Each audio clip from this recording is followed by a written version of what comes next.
जिस पत्नी की हत्या और शव गायब करने के आरोप में पति 1 महीने जेल में रहा, वह अब हरियाणा के गुरुग्राम में जिंदा मिली है। मामले में चौंकाने वाला खुलासा हुआ कि जिस महिला की हत्या के आरोप में पति जेल काट रहा था, उसकी कोई हत्या नहीं हुई थी, बल्कि वह अपने प्रेमी मौसेरे भाई के साथ खुद हरियाणा आई थी। सच्चाई सामने आने के बाद कोर्ट ने आरोपी पति राजू तिवारी को जेल से रिहा करने का आदेश दिया। इनकी तो मृत्यु हो गई साहब, वहाँ केस करा दिए पिताजी ने। बोलती क्यों नहीं? जेल करा दिया। क्या नाम है तेरा? दर बदर भटक रहे हैं सारे लोग। चल खड़ी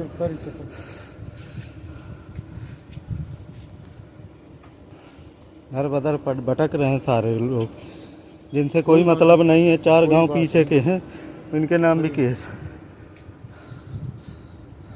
यहाँ तेरा हस्बैंड है? हाँ, बुला लो उसको। हस्बैंड जेल में है।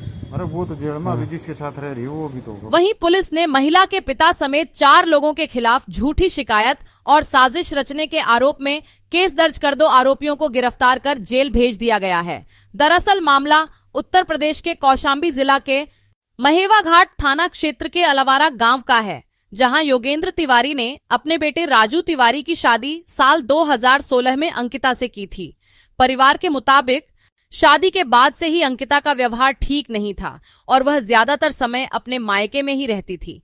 बताया गया कि साल 2024 में अंकिता अपने मौसेरे भाई के साथ बिना बताए घर छोड़कर चली गई थी। उस समय पंचायत के बाद वह वापस लौट आई और संबंध खत्म करने का वादा किया, लेकिन हालात नहीं बदले।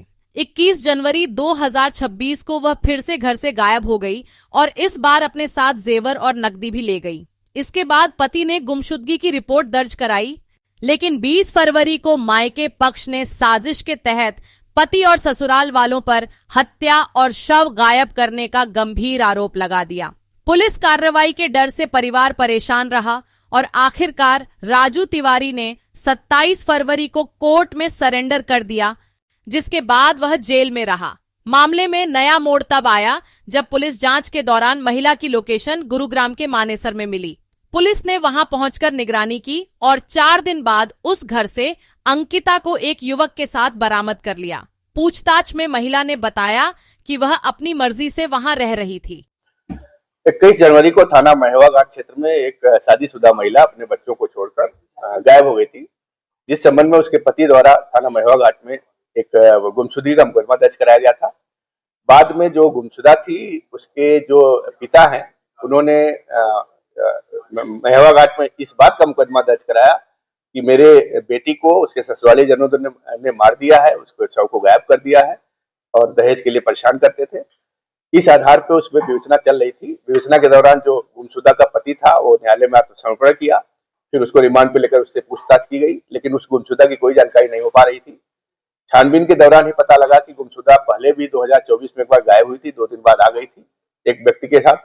फिर उस व्यक्ति के संबंध में जब पुलिस ने जांच पड़ताल किया तो पाया गया कि वो व्यक्ति गुड़गांव में कई फैक्ट्री में नौकरी कर रहा है और वहां पे जब 2-3 दिन रह के पुलिस ने उसको वॉच किया, उसको देखा, तो महिला पता लगा उसी के साथ रह रही थी। एक जगह पे किराए के कमरे में महिला बरामद हुई है और उसका फिर बयान आदि लिया गया है। बयान के आधार पर पाया गया कि वो अपने से गई थी, उसमें ससुराली जनों का कोई रोल नहीं था। जो जेल में उसका पति निरुद्ध है, गलत ढंग से निरुद्ध है, तत्काल उसमें रिपोर्ट देके उसको न्यायालय से निकलवाया गया, न्यायालय से आदेश करा के जेल से बाहर निकलवाया गया है। और इन्होंने जो झूठे ढंग से तमाम तरह के आरोप लगा के और ससुराल वालों का नौशक फंसाना चाह रहे थे किसी मकसद वश, उसमें हम जो भी विधिक कार्रवाई उसको निश्चित कर रहे हैं। किसको भेजा जा रहा है? जो इसमें जो परिवारीजन जो जानबूझ के अनावश्यक ससुराली जनों को फंसाए हैं, इनको मालूम था कि वो लड़की कहाँ है और कहाँ रह रही है और किसके साथ गई है। पहले भी उस लड़के के साथ गई थी। वो लड़का जो इसका प्रेमी है, वो सगा उसका मौसेरा भाई है एक तरह से, और उन लोगों के खिलाफ फिर जो ये उसका ससुर है, जो जिसका लड़का जेल में था, उसने एक दरखास्त दी है जिस पर कार्रवाई हुई।